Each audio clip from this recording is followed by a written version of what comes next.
Gambler's fallacy.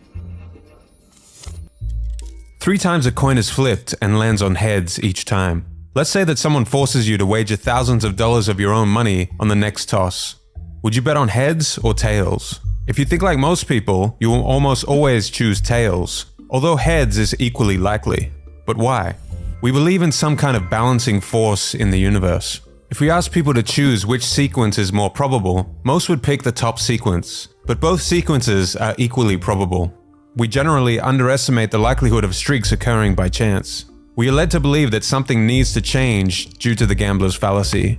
However, there is no such balancing force. The coin cannot remember that heads was flipped 3 times in a row, just as the ball cannot remember that it landed on black. Casinos love the gambler's fallacy because it creates the illusion in the gambler's mind that they can predict where the balance of the dice or roulette wheel will go next. This fallacy can apply anywhere there is a sequence of decisions. That awkward feeling you get when you've answered 5 C's in a row of a multiple choice exam is this fallacy at work. A University of Chicago review found asylum judges were 19% less likely to approve an asylum seeker if they had just approved the previous 2. The same person applying for a loan was more likely to get approved for a loan if the previous 2 applicants were rejected, and was more likely to be rejected if the previous 2 applicants were approved. Similar findings were also found when analyzing the sequence of decisions of baseball umpires.